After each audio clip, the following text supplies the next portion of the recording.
والی بھی اگلا سوال ہے، عید قربان کی قربانی واجب ہے یا کہ سنت؟ عید قربان کی قربانی جو ہے آلموسٹ امت میں اتفاق ہے کہ یہ سنت موقتہ ہے، واجب نہیں ہے۔ صرف حنفی تھوڑے سے اس معاملے میں سختی کا شکار ہوئے ہیں، اور وہ سختی ان کی حدیث کے ظاہری الفاظ پہ دیکھا جائے تو کسی حد تک جسٹیفائی بھی ہے۔ سنن ابن ماجہ میں حدیث ہے، المستدرک حاکم کے اندر موجود ہے، مسند امام احمد میں ہے، امام حاکم نے بھی اسے صحیح کہا، امام ذہبی نے بھی موافقت کی کہ جو لوگ استطاعت کے باوجود قربانی نہیں کرتے وہ ہماری عیدگاہوں سے دور رہے۔ تو اس میں چونکہ ایک وعید ہے، اس کی وجہ سے امام حنیفہ کا یہ موقف ہے کہ عید قربان کی قربانی واجب ہے۔ لیکن ہم پہلے بھی آپ کو بتاتے ہیں کہ احادیث کو آپ نے صحابہ کے فہم کے مطابق دیکھ کے چلنا ہے، سلف کے فہم کے مطابق نہیں، صحابہ کے فہم کے مطابق۔ سلف تو امام حنیفہ بھی ہیں، انہوں نے فہم غلط لے لیا ہے، تو سلف کے فہم سے مراد ہے صحابہ کا فہم۔ صحابہ کا فہم یہ ہے کہ مصنف عبد الرزاق میں اور سنن الکبری البیہقی کے اندر موجود ہے کہ سیدنا ابو بکر اور عمر رضی اللہ عنہما بعض اوقات جان بوجھ کے عید قربان کی قربانی چھوڑ دیا کرتے تھے تاکہ لوگ اسے واجب نہ سمجھ لیں۔ تو عید قربان کی قربانی سنت ہے، واجب نہیں۔ اہل تشیع کے ہاں بھی یہ سنت ہے، واجب نہیں ہے۔ رہا احادیث میں سے یہ ایک حدیث ہے، اس حدیث کے اوپر بھی ہر صحت میں اختلاف ہے، بہرحال آلموسٹ حسن درجے کی تو یہ مانی جاتی ہے روایت۔ تو وہ ہے نبی علیہ السلام نے ترغیب دلانے کے لیے، جیسے کئی ایک موقعوں پہ آپ علیہ السلام کا جس طرح فرمان ہے کہ یہود و نصارہ کی مخالفت کرو، داڑھیوں کو رنگو، یہ ترغیب دلانے کے لیے۔ ورنہ تو اس حدیث کو روایت کرنے والے جابر بن عبداللہ اور ان سے بھی بڑھ کے مولا علی علیہ السلام نے داڑھی نہیں رنگی، سفید ہی رکھی ہے، جواز کی حد تک یہ جائز ہے۔ تو یہ واجبیت کے درجے میں نہیں ہے، سنت کے درجے میں۔ لیکن جس شخص کو اللہ تعالیٰ نے استطاعت دی ہے اسے ضرور قربانی کرنی چاہیے۔ میں یہ باتیں اس لیے نہیں کہہ رہا، اللہ کا شکر ہے کہ میں نے یعنی جب سے اس اعتبار سے یعنی صاحب استطاعت ہوں کہ میں نے خود سے کمانا شروع کیا ہے، یعنی 15 سال سے زیادہ ہو چکے ہیں، تو میری تو کسی سال میں بھی قربانی مس نہیں ہوئی ہے۔ نبی علیہ السلام نے بڑے اہتمام کے ساتھ کی ہے، حتیٰ کہ آپ صحیح مسلم میں جو آپ کے آخری حج کی حدیث ہے 2950، جس میں آپ کا فرمان ہے کہ میں اپنے بعد تم میں وہ چیز چھوڑ کے جا رہا ہوں جسے مضبوطی سے پکڑ لو گے، کبھی گمراہ نہیں ہوگے، وہ اللہ کی کتاب ہے۔ مسلم میں صرف اللہ کی کتاب کا ذکر ہے۔ سنت والی حدیث حاکم کے اندر ہے، وہ بھی حسن درجے میں۔ اور رہی غدیر خم کی حدیث، وہ تو حجۃ الوداع کے موقع پہ نہیں بلکہ واپسی پہ خم نامی گاؤں میں، وہ مسلم شریف میں 6225 سے 6228۔ تو بخاری مسلم میں جو حدیث ہے 2950 2950 جابر بن عبداللہ سے، وہ بڑی رکت انگیز حدیث ہے۔ جابر بن عبداللہ آلموسٹ نابینا ہو چکے ہوتے ہیں، تو امام باقر ان کو ملنے کے لیے جاتے ہیں، تو ان کو بتایا جاتا ہے کہ حضور کا بچہ آیا آپ کے پاس، امام باقر حضرت حسین کے پوتے، تو وہ ان کو اپنے پاس بٹھاتے ہیں، تو حضرت امام باقر اس حدیث کو روایت کرتے ہیں، اور امام باقر سے امام جعفر صادق نے بیان کی ہے، اور 2 واسطوں سے امام مسلم نے لی ہے۔ تو امام باقر کہتے ہیں کہ جابر بن عبداللہ میرے یہ سامنے کے بٹن کھولتے ہیں اور میرے سینے پہ یوں ہاتھ رکھتے ہیں اور کہتے ہیں تم میرے نبی کے بیٹے ہو، تم مجھ سے جو پوچھنا چاہتے ہو پوچھو۔ تو وہ کہتے ہیں میں آپ سے پوچھنے آیا ہوں کہ نبی علیہ السلام نے حج کس طرح کیا تھا۔ تو وہ حج کی آلموسٹ 7-8 صفحوں پہ لمبی حدیث ہے، مسلم شریف میں 2950 اور مشکات میں دوسری جلد میں حج کے چیپٹر میں پہلی حدیث ہی ہے نبی علیہ السلام کے حج پہ۔ یہ امام باقر نے روایت کی ہے، ان سے امام جعفر نے سنی ہے، اور پھر بعد میں 2 واسطوں سے امام مسلم نے لی ہے۔ اس میں الفاظ ہیں کہ یمن سے نبی علیہ السلام نے 100 اونٹ منگوائے حجۃ الوداع کے موقع پر، 63 اونٹ آپ نے اپنے مبارک ہاتھوں سے نہر کیے ایک حج کے موقع پہ، 63 اونٹ، اور یہ حضور اپنی طرف سے کر رہے ہیں، اور باقی 37 جو ہے وہ مولا علی کو کہا کہ تم نے کرنا ہے۔ تو 63 میں اشارہ تھا کہ آپ کی چونکہ زندگی مبارک کے 63 سال ہیں، آپ نے پورے سال ایک سال کی قربانی ایک ہی دفعہ کی ہے۔ اور اس کے بعد جابر بن عبداللہ کہتے ہیں کہ جب وہ 100 کے 100 اونٹ نہر ہو گئے تو نبی علیہ السلام نے حکم دیا کہ ہر اونٹ میں سے ایک ایک بوٹی لی جائے، اور وہ ساری 100 کی 100 بوٹیاں ایک دیگ میں ڈال کے پکائی گئیں، ہر ایک جانور سے ایک بوٹی لے کے۔ اور پھر جابر بن عبداللہ کہتے ہیں کہ مولا علی نے اور نبی علیہ السلام نے ایک دسترخوان پہ بیٹھ کے تناول فرمایا۔ ٹھیک ہے جی، تو وہ پوری کی پوری حدیث جو ہے نا بڑی رکت انگیز ہے پڑھنے والی، نبی علیہ السلام کے آخری حج کا بیان، حجۃ الوداع۔ تو اس سے بھی یہ یعنی بات پتہ چلی کہ نبی علیہ السلام نے اس سنت کا بڑا اہتمام کیا ہے. لہذا اس چکروں میں تو پڑھنا ہی نہیں چاہیے کہ جناب واجب ہے یا سنت ہے. بھائی سنت ہے کریں گے. البتہ یہ ٹیکنیکل بحثیں اس لیے کی جاتی ہیں جب حنفیوں کی طرف سے زیادہ ایمفسائز کیا جاتا ہے اس مسئلے کے اوپر, اور بلکہ وہ تو ایک اور سٹیپ آگے چلے جاتے ہیں. وہ کہتے ہیں گھر میں جتنے لوگ الگ سے بھی صاحب استطاعت ہیں, کسی کی بیوی کے پاس سونا ہے تو وہ اللہ سے اپنی قربانی کرے گی, فلاں کرے گی, اور وہ بہت آگے چلے جاتے ہیں. اس لیے پھر یہ بحثیں جو ہے نا وہ سٹارٹ ہو جاتی ہیں. تو یہ سنت ہی ہے, واجب نہیں ہے, لیکن سنت مؤکدہ ہے, سنت دائمہ, متواتر اور مسلسل بھی ہے. ٹھیک ہو گیا, جزاک اللہ. علی بھی اگلا سوال ہے, قربانی کے لیے صاحب استطاعت ہونے کے اعتبار سے نصاب کیا ہوتا ہے؟ نصاب کے اوپر جی اتفاق ہے. صاحب نصاب وہ ہے جس میں قربانی کی استطاعت موجود ہے. اس کا زکوٰۃ کے نصاب کے ساتھ 52.5 تولے چاندی یا 7.5 تولے سونے کے ساتھ کوئی تعلق نہیں. ایک غریب آدمی ہے, قربانی کے دنوں میں اس کے پاس مال آ جاتا ہے تو وہ قربانی کے اعتبار سے صاحب استطاعت ہے, وہ قربانی کر سکتا ہے. لفظ میں اس لیے بول رہا ہوں چونکہ واجب نہیں ہے. میں یہ نہیں کہوں گا کہ وہ ضرور کرے کہ تو واجبیت ہو جائے گی نا, تو میں نے آپ کو پہلے اس پہ بحث کر چکا ہوں. تو وہ صاحب استطاعت ہے, ضرور کرے. جہاں ہم اتنے اور خرچے کرتے ہیں تو قربانی کیوں نہ کریں.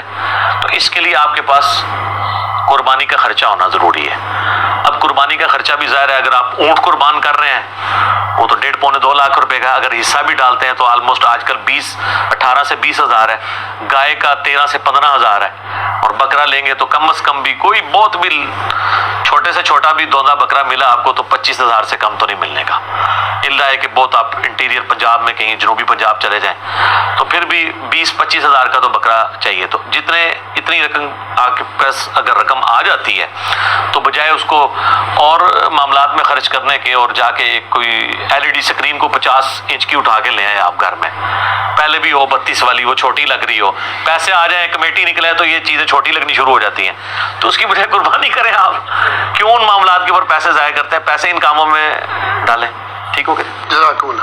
علی بھی اگلا سوال ہے, اگر ایک خاندان میں ایک سے زیادہ لوگ مالی طور پر استطاعت رکھتے ہوں تو سب لوگوں کو الگ الگ قربانی دینا ہوگی یا ایک خاندان کی جانب سے ایک قربانی کر دینا ہی کافی ہے؟ بہتر ہے جی سب الگ لگتے ہیں. دیکھیں یہ فضیلت ہے, ہر بندے نے اپنی قبر میں جانا ہے, وہ اللہ کے حضور کیوں نہ قربانی لے کے جائے. ان صلاتی و نسکی و محیای و مماتی للہ رب العالمین. رہا شرعی مسئلہ تو یہ ہے کہ ایک خاندان کی طرف سے ایک قربانی کافی ہے. وہ سنن ابن ماجہ میں بھی اور جامع ترمذی میں حدیث موجود ہے. ابو ایوب انصاری رضی اللہ تعالیٰ عنہ سے جب پوچھا گیا تو انہوں نے فرمایا کہ ہم نبی الاسلام کے زمانے میں ایک خاندان کی طرف سے ایک ہی بکری قربان کیا کرتے تھے. پھر بعد میں جب لوگ باہم دولت میں ایک دوسرے پہ فخر کرنا شروع کر دیا تو پھر ایک سے زیادہ لوگ جانور قربان کرنا شروع کر دیا لوگوں نے. اور ایک اور حدیث ہے سنن ابن ماجہ میں بھی, المستدرک للحاکم میں, ایک اور صحابی کہتے ہیں کہ ہم تو ہمیشہ سے پورے خاندان کی طرف سے ایک ہی جانور قربان کیا کرتے تھے, بکری یا بکرا, اور لیکن اب میرے گھر والے مجھے اکساتے ہیں تو ہم یعنی ایک دوسرے پہ روب ڈالنے کے لیے کہ ہمسایوں نے تو 3 بکرے دیے تم کیوں ایک. یہ صحابہ کے زمانے میں بھی ہے سر. یہ جو آئری پیڑی ہے جو ہم کہتے ہیں نا, اس پیڑی نے تینا کرتا ہے, یہ وہ جو ایک خاندانی ٹسل ہے یہ, تو وہ صحابی کہتے ہیں مجبوراً ہمیں اپنے گھر والوں کے اکسانے کے الفاظ ہیں, اکسانے پہ ہم بھی 1-2 بکرے زیادہ کر دیتے ہیں, ورنہ شرعی مسئلہ یہی ہے کہ ایک خاندان کی طرف سے ایک قربانی. یہ خاندان سے مراد ایک چولہا ہے. ایک چولہا اس اعتبار سے کہ میاں بیوی بچے. اب آپ کوئی گھر ایسا لے آئیں کہ جہاں پہ 5 فیملیز رہ رہی اور چولہا ایک ہو تو وہ آپ کہیں گے ایک قربانی نہیں, وہ 5 خاندان ہے. چولہا عموماً بولا جاتا ہے اس اعتبار سے کہ ایک کوئی مرد ہے, اس کی بیوی اس کے ساتھ ہے, اس نے ماں باپ بھی اپنے ساتھ رکھے ہوئے ہیں, ایک ہی چولہے سے کھا رہے ہیں, تو وہ اس اعتبار سے ایک خاندان ہے.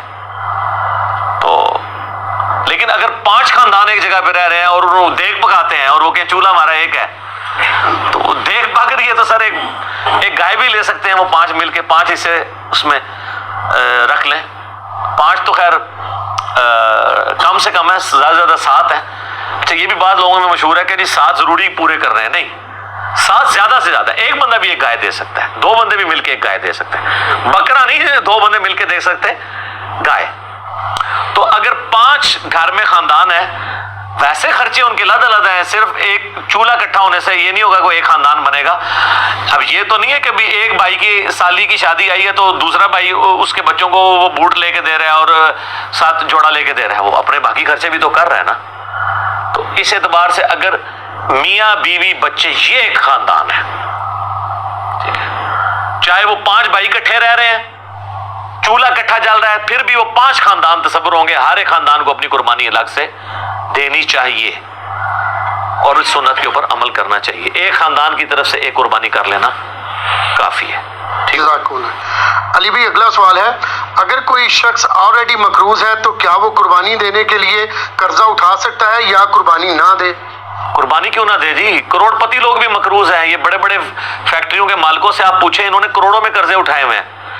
وہ اکویٹی تو ان کی 40% ہے, 60% تو ڈیٹ انہوں نے بینکوں سے اٹھایا ہوا ہے. وہ تو سب سے پہلے تو ان کی قربانی ساقط ہو جائے گی جو امریکن بیل چپ فٹ شدہ جو ہے منگوا کے یہاں پہ قربان کر رہے ہیں. اگر آپ ان کو دیکھیں مقروض وہ بھی ہیں.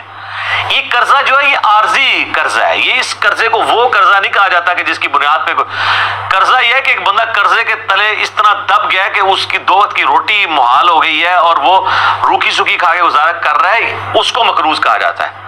کروڑ پتی لوگوں کو مقروض نہیں کہا جاتا. وہ تمہارے پرائم منسٹر صاحب بھی کہتے ہیں اتنی تنخواہ لے کے بھی کہ میرا مشکل سے چولہا جلتا ہے. تو قربانی تو پرائم منسٹر میں بھی کوئی نہیں بن رہی ہوگی. اس طریقے سے اگر دیکھا جائے بڑے بڑے فیکٹری آنرز جو ہیں تو وہ اس طرح نہیں ہے. قرضہ اٹھا کے آپ کریں. یہ کمیٹی آپ نے قرضہ ہی تو ڈالی ہوتی ہے, کمیٹی ڈال لیں.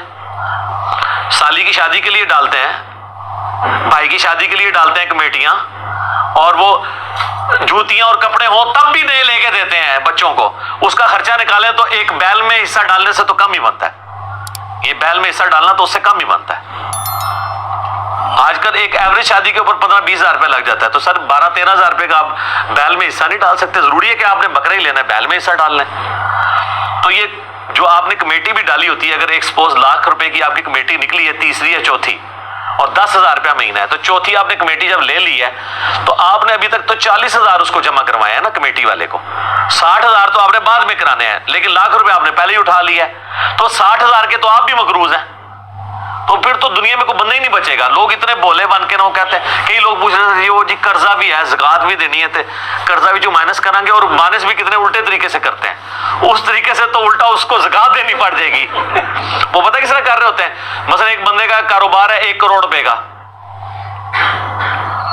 40 لاکھ روپیہ اس کا اپنا تھا سرمایہ, 60 لاکھ اس نے بینک سے اٹھایا قرضہ, کتنا ہو گیا 1 کروڑ. اب وہ جب حساب کرنے لگتا ہے نا سال بعد, وہ کہتا ہے جی میں نے 1 کروڑ روپے کاروبار میں لگایا ہوا ہے, تو 1 کروڑ کی زکات جو ہے وہ کیسے نکالی. وہ پھر کہتا ہے کہ دیکھیں جی میرا تو اپنا تھا 40, 60 میں نے بینک سے اٹھایا, تو 60 میں سے 40 نکل گئے, تو 20 لاکھ کا تو میں ابھی بھی مقروض ہوں. تو میں تو مقروض ہوں, میں کیوں زکات دوں گا. حالانکہ وہ بیوقوف بھول جاتا ہے کہ کاروبار میں اس نے 1 کروڑ لگایا ہوا ہے. یہ 60 لاکھ 1 کروڑ میں سے مائنس ہونے ہیں, 40 لاکھ میں سے نہیں مائنس ہونے. 40 لاکھ تو اس کا اپنا تھا نا, 60,000 اس نے قرضہ اٹھایا, تو ٹوٹل کتنا ہوا 1 کروڑ. اب کاروبار میں 1 کروڑ لگا ہوا ہے, 1 کروڑ میں سے 60 لاکھ مائنس ہونا ہے. اپنے 40 جو بھی 60 کاٹ دیتے. ٹھیک ہے. ویسے ماشاءاللہ آپ ان کو دیکھیں, ان پڑھ چٹے ان پڑھ ہے, کروڑوں کا بزنس کر رہے ہیں. آپ کو جناب زبانی پورے دن کا حساب کتاب بتا دیں گے, اور نام نہیں اپنا لکھ سکتے. کاروبار میں اتنے تیز ہیں. دعائے قنوت بھی نہیں یاد ہوگی ان کو. جنازے تو ویسے ہی نہیں آتا نا, غور پہ ہے کوئی اور. تو یہ سارے بہانے ہیں جی قربانی کے. میں تو پوری کوشش کرتا ہوں کہ اس کے اوپر لوگوں کو ترغیب دلائی جائے کہ قربانی نہ مس کریں. سر یہ بہت بڑی نعمت ہے. آپ قیامت والے دن اور کچھ نہیں ہے تو حضرت ابراہیم علیہ السلام سے سفارش کے لیے عرض کر سکتے ہیں. ان کی سنت کو زندہ رکھا, ان کی سنت آپ نے زندہ, سنت ابراہیمی کو زندہ رکھا. کوئی ایک نیکی اپنے ساتھ رکھیں اور اچھی چیز قربان کریں, ریاکاری کے لیے نہیں. جس طرح وہ یہ بھی دیکھیں آپ, یہ ٹی وی چینلز میں شروع ہو جائے گا. وہ کراچی میں ایک بندہ ہے, وہ جناب بچپن میں ایک بیل اوپر 30 منزل پہ 4تھی منزل پہ چڑھا لیتا ہے, پھر وہ کرین آتی ہے اس کو اتارنے کے لیے. اس طریقے سے ایک بندہ ہے وہ جناب امریکن بیل منگواتا ہے, اس میں چپیں فٹ ہوئی ہوتی ہیں. تو اگر یہ وہ اللہ کے لیے اچھا جانور دینا بہت اچھی بات ہے, لیکن اس کی نمائش نہیں ہونی چاہیے. ریاکاری ہوئی تو اعمال برباد ہونے کا خدشہ ہے. مسند احمد میں حدیث ہے جس نے دکھلاوے کے لیے نماز پڑھی اس نے شرک کیا، حالانکہ پڑھی نماز ہے. دکھلاوے کے لیے روزہ رکھا اس نے شرک کیا، اور دکھلاوے کے لیے اللہ کی راہ میں صدقہ کیا، یہ صدقہ ہی ہے نا اللہ کی راہ میں قربانی کرنا، تو اس نے شرک کیا. اور جو مسلم شریف میں حدیث ہے کہ قیامت والے دن ایک سخی کو، ایک شہید کو، ایک قاری کو بلایا جائے گا، اللہ تعالیٰ تینوں کو اپنی نعمتیں گنوائے گا، تو پوچھے گا تو نے میرے لیے کیا کیا؟ شہید کہے گا یا اللہ جان دے دی اور کیا کرتا، اس سے بڑی کیا بات تھی؟ اللہ کہے گا اس لیے دی کہ لوگ تجھے بہادر کہیں، لہٰذا دنیا میں تیری بڑی تعریف ہوئی ہے، اوندھا منہ کر کے دوزخ میں. سخی کو اللہ تعالیٰ پوچھے گا، کہے گا یا اللہ میں نے تو اتنا کچھ خیرات کیا، میں نے تو مسجد کی ٹوٹیوں کے اوپر نیم پلیٹ بھی لگوائی کہ فلاں سیٹ صاحب نے یہ وضو خانہ اور ٹائلٹ بنوایا ہے، اور بھی تو یقین نہیں آتا بریکٹائج. تو اللہ تعالیٰ یہ تو اس لیے کہا کہ لوگ اس تیری تعریف کریں، کر لی گئی، جا دوزخ میں تم، میرے پاس کوئی اجر نہیں. اور اس طریقے سے قرآن کے قاری کو کہا جائے گا تو نے اس لیے کیا کہ لوگ تیری تعریف کریں، تو بہت بڑا لامہ ہے. تو تجھے دنیا میں لوگوں نے ماشاءاللہ اتنی مدہ ذلہ دامت برکاتم عالیہ اور حافظہ اللہ، آیت اللہ، یادگار اسلاف. یادگار اسلاف نہ لکھا کرو، مطلب پتا کیا ہے کہ جڈا بڑا فراڈیا ہے نا، یہ اسلاف بھی ایڈے بڑے فراڈیے سن، یہ انہوں نے یاد ہی تازہ کر رہے ہیں نا. یہ تو اتنا خطرناک جملہ ہے نا لکھا کرو.